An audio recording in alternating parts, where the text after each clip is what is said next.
লাখ লাখ দুখীয়া পুৰুষ আৰু মহিলাৰ একাউণ্টত সোমাই যাব 25 কোন আঁচনিৰ টকা। এই মুহূৰ্তে অসমবাসী ৰাইজক জনাইছো ভাল খবৰ, যদি আপোনাৰ বেংক একাউণ্ট আছে তেনে ক্ষেত্ৰত আপোনাৰ বাবে এটা গুৰুত্বপূৰ্ণ খবৰ।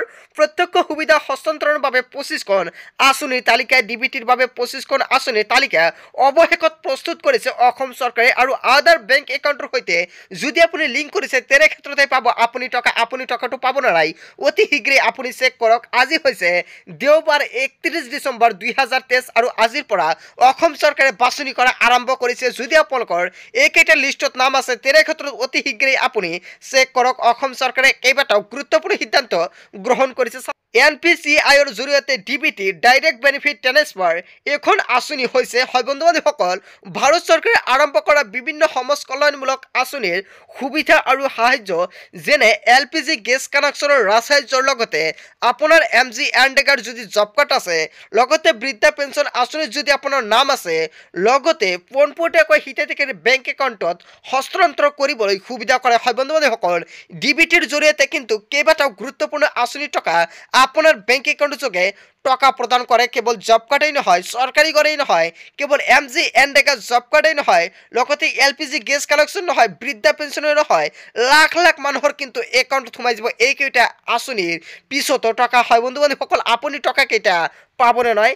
আদাৰ পেমেণ্ট বিজ এখন হৈছে চৰকাৰৰ এখন অন্যতম ট্ৰান্সফাৰ মাধ্যম আৰু যিখন ভাৰতীয় ৰাষ্ট্ৰীয় পেমেণ্ট কৰ্পোৰেশ্যনৰ জৰিয়তে ৰূপায়ণ কৰা এক অন্যান্য পেমেণ্ট ব্যৱস্থা, যিয়ে উদ্দেশ্য আদাৰ সক্ষম বেংক একাউণ্ট চৰকাৰী ৰাজসাহায্য আৰু সুবিধাসমূহ ইলেক্ট্ৰনিকভাৱে চেনেল কৰাৰ বাবে আধাৰ নম্বৰক কেন্দ্ৰীয় কৰি এইখন চৰকাৰে এখন নতুনকৈ সিদ্ধান্ত গ্ৰহণ কৰিছে হিতাধিকাৰীৰ বাবে, যাতে হিতাধিকাৰীৰ কোনো ধৰণৰ অসুবিধা নহয়। তাৰ বাবে যদি আপুনি ডিবিটিটো লিংক কৰিছে অথবা আপোনাৰ বেংক একাউণ্টৰ লগত আপোনাৰ আধাৰ কাৰ্ডটো লিংক কৰিছে তেনে ক্ষেত্ৰত কিন্তু আপুনি লাভ কৰিব পাৰিব এইসমূহ সুবিধা।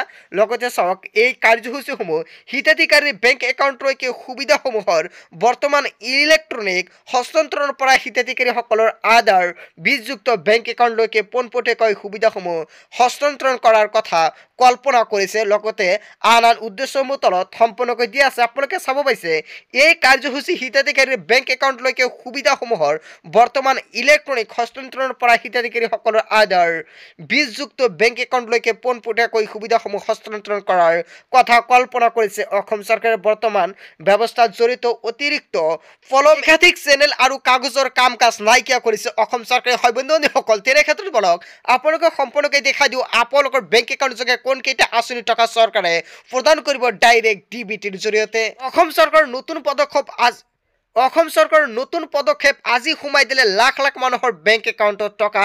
500ৰ পৰা আৰম্ভ কৰি 1500 টকালৈকে সোমাল টকা। কোনবোৰ মানুহে পালে চাওক বন্ধু বান্ধৱীসকল, আপোনাৰ একাউণ্টত টকাটো সোমাইছে নে নাই আপুনি কিন্তু জানুৱাৰী মাহৰ প্ৰথম সপ্তাহৰ আগতে কৰিব লাগিব এটা গুৰুত্বপূৰ্ণ কাম। লগতে তলত চাওক স্কিম নেম কেইটা দি আছে, যদি আপোনাৰ অৰুণোদয় আঁচনিত নাম আছে তেনে ক্ষেত্ৰত লাখ লাখ মানুহৰ একাউণ্টত সোমাব টকা। লগতে অৰুণোদয় 2.0 আঁচনিৰ যিসকল হিতাধিকাৰী আছিলে সেইসকল হিতাধিকাৰী কিন্তু অৱশেষত অন্তৰ্ভুক্ত কৰিছে অসম চৰকাৰে। যদি আপোনালোকৰ অৰুণোদয় 2.0 আঁচনিত নামটো অন্তৰ্ভুক্ত হৈ আছে তেনে ক্ষেত্ৰতো আপোনাৰ বাবে এটা ভাল খবৰ, কিয়নো আপোনাৰ কিন্তু একাউণ্টত সোমাব টকা। লগতে ইন্দিৰা মেৰী সাৰ্বজনীয় বিধৱা পেঞ্চন আঁচনিৰ টকা সোমাব আপোনাৰ বেংক একাউণ্টত। কেৱল এয়াই নহয়, দীনদয়াল দিব্যাংগজন সাহায্য আঁচনিত যদি আপোনাৰ নাম আছে তথাপিও আপুনি লাভ কৰিব চৰকাৰৰ এই বিশেষ আঁচনিৰ সুবিধা। শ্বহীদ কুশল কোঁৱৰৰ বৃদ্ধা পেঞ্চন আঁচনিৰ টকা সোমাব আপোনাৰ বেংকত। লগতে বৃদ্ধা আৰু বিধৱা পেঞ্চন আঁচনিৰ টকা সোমাব আপোনাৰ বেংক একাউণ্টৰ জৰিয়তে। ৰাষ্ট্ৰীয় দিব্যাংগ আঁচনিৰ টকা সোমাব। কেইবাটাও গুৰুত্বপূৰ্ণ আঁচনিৰ টকা চৰকাৰে সোমাই দিব আপোনাৰ একাউণ্ট যোগে। আৰু লগতে যেতিয়া আপোনাৰ টকাটো সোমাব তেতিয়াই কিন্তু আপুনি চেক কৰিব পাৰিব আপোনাৰ মোবাইল ফোনৰ জৰিয়তে। চাওক বেংক একাউণ্টত টকা কিমান সোমাল আপুনি কেনেকৈ চেক কৰিব।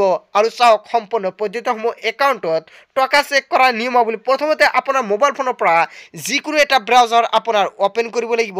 অ'পেন কৰাৰ পিছত আপুনি চাৰ্চ কৰি ল'ব। চাওক ইয়াতে সম্পূৰ্ণকৈ দিয়া আছে PFMS, এইখিনি লিখি আপুনি চাৰ্চ কৰিব। চাৰ্চ কৰাৰ পিছত আপোনাৰ ওচৰত এখন অপশ্যন আহি যাব। চাওক ইয়াতে লুক ইয়ৰ পাব্লিক ফাইনেন্সিয়েল মেনেজমেণ্ট ছিষ্টেম ডাছবৰ্ড বুলি এটা আপোনাৰ ওচৰত পেজটো খোল খাব। তাৰপিছত ক্লিক অন নাও ইয়ৰ পে'মেণ্ট ষ্টেটাছ, তাত আপোনালোকৰ শ্ব' হৈ যাব।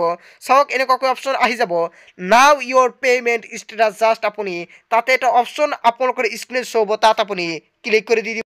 তাৰপিছত আপোনালোকৰ সেইখন এখন যেতিয়া ক্লিক কৰিব, ক্লিক কৰাৰ লগে লগে আপোনালোকৰ ওচৰত আন এটা পেজ খোল খাব। তাতে আপোনালোকৰ বেংকৰ নামটো বহাই দিব লাগিব। তাৰপিছত ইণ্টাৰ ইয়ৰ একাউণ্ট নাম্বাৰটো বহাই দিব। তাৰপিছত কনফাৰ্ম একাউণ্ট নাম্বাৰ, তাতে আপোনালোকৰ আকৌ একাউণ্ট নাম্বাৰটো বহাই দিব লাগিব।